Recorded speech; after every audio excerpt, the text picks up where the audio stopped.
आकांक्षा की शादी किशनगढ़ नाम के गांव में धीरज के साथ हुई। घर में आकांक्षा के सास, ससुर और एक ननद थी जिसका नाम था रुचि। वैसे तो घर में सब मिलजुल कर ही रहते थे, पर रुचि का स्वभाव थोड़ा अलग था। वो किसी भी व्यक्ति की कमियों की खिल्ली उड़ाती थी। एक दिन आकांक्षा और धीरज बाहर घूमने जा रहे थे। आकांक्षा ने बहुत ही अच्छी सी साड़ी पहनी थी। अरे वाह बहू, तू तो इस साड़ी में बहुत सुंदर लग रही है। थैंक यू मम्मी जी। तभी रुचि वहाँ आ जाती है। रुचि आकांक्षा को देखती है तो उसे उसकी साड़ी बिल्कुल भी पसंद नहीं आती। आय हाय भाभी, ये कैसी साड़ी पहनकर जा रही हो आप? बिल्कुल भी अच्छी नहीं लग रही। लाल साड़ी में एकदम टमाटर लग रही हो। आकांक्षा को रुचि की इस बात पर बहुत गुस्सा आता है। ए रुचि, तुम इस तरह से मेरी खिल्ली मत उड़ाओ, समझी? छोटी हो, छोटी ही रहो। मैंने तो जो कहा सच ही कहा। जैसे कि ये जो झुमके पहने हैं ना, इतने भारी। ध्यान रखना भाभी, कहीं कान ही ना कट जाए। आकांक्षा ये बात सुनकर और भी गुस्सा हो जाती है। धीरज बात संभालने की कोशिश करता है।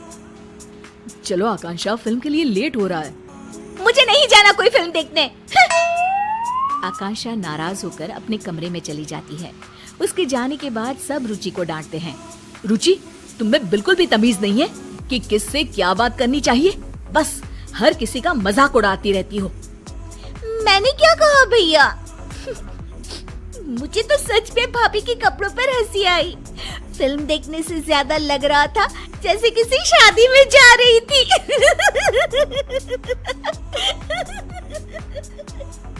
रुचि हंसते हंसते अपने कमरे में चली जाती है। रुचि की इस आदत ने सबको बहुत परेशान कर रखा था। उसे हर किसी का मजाक बनाने की अब तो आदत सी हो गई थी। एक दिन आकांक्षा और उसकी सास टीवी पर अपना मनपसंद कार्यक्रम देख रहे थे। तभी वहाँ रुचि आ जाती है। क्या आप दोनों बेकार की सास बहू की सीरियल्स देखती रहती हो? कुछ समझदारी वाले भी सीरियल्स देख लिया करो ना। हमारी मर्जी है, हम कुछ भी देखें, तुम्हें उससे क्या? भाभी, सच क्यों नहीं कहती कि इन सीरियल्स के अलावा कुछ देखने का आप लोगों के पास दिमाग ही नहीं है? रुचि हंसने लग जाती है और इतना कहकर वो वहाँ से चली जाती है। रुचि भी ना कभी कभी तो हद ही करती है। पता नहीं अपने आप को क्या समझती है। कोई बात नहीं मम्मी जी, कल इसकी सहेलियां आ रही है ना, उनके सामने ये बहुत समझदार बनती है। अच्छा सबक सिखाएंगी इसको। तुम सही कह रही हो बहू, सबक तो इसे सिखाना ही होगा। अगले दिन रुचि की कॉलेज की सहेलियां उसके घर आती है। उनके सामने रुचि बहुत ही अच्छे तरीके से बर्ताव कर रही होती है। मैंने प्रेमचंद की नॉवेल पढ़े हैं। कोमल, गरीबी के ऊपर उन्होंने काफी अच्छी कहानियाँ लिखी है। तुम्हें तो साहित्य कला की काफी जानकारी है रुचि। कल हमारे कॉलेज में साहित्य पर एक वर्कशॉप होने वाला है, तुम चलोगी ना? बिल्कुल चलूंगी कोमल। अरे राधिका, तुम तो कुछ ले ही नहीं रही हो। रुको, मैं तुम्हारे लिए कोल्ड ड्रिंक लेकर आती हूँ। अरे नहीं नहीं, मैं खुद ले लूंगी। अरे मैं ले आती हूँ ना, तुम यहीं रुको। रुचि को अपनी सहेलियों से इतने अच्छे से बातें करते देख आकांक्षा अपनी सास से कहती है, ये देखिए मम्मी जी, अपनी सहेलियों के साथ कितना अच्छा बर्ताव करती है। हाँ, बस अपने घर वालों को ही कुछ नहीं समझती। तभी आकांक्षा को एक तरकीब सूझती है। मुझे एक तरकीब सूझी है मम्मी जी, चलो इसको अभी सबक सिखाते हैं।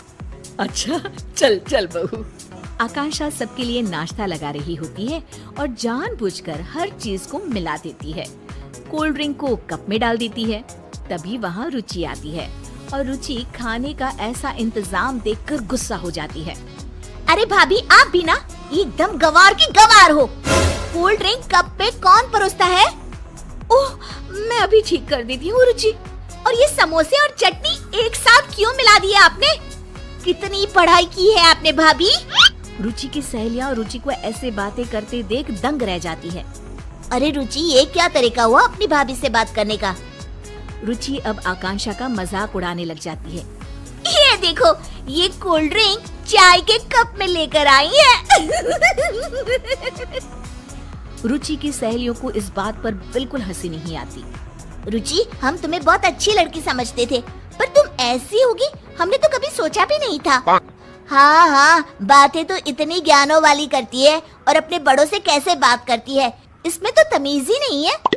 हम तो चले भाई, और आज से तुम हमारे ग्रुप में भी नहीं रहोगी। पहले लोगों से बात करने का ढंग सीख लो, फिर कुछ और सीखना। अरे अरे, आप लोग तो सीरियस हो गए, मैं तो मजाक ही कर रही थी। हर किसी का मजाक उड़ाना अच्छी बात नहीं है रुचि। रुचि के दोस्त बिना कुछ खाए पिए वहां से चले जाते हैं और रुचि को अपने बुरे बर्ताव का परिणाम आज भुगतना पड़ता है। आकांक्षा और उसकी सास एक दूसरे की तरफ देखकर मुस्कुराते हैं और खुश हो जाते हैं। उस घटना के बाद रुचि सबसे अच्छे से पेश आती थी और उसने सब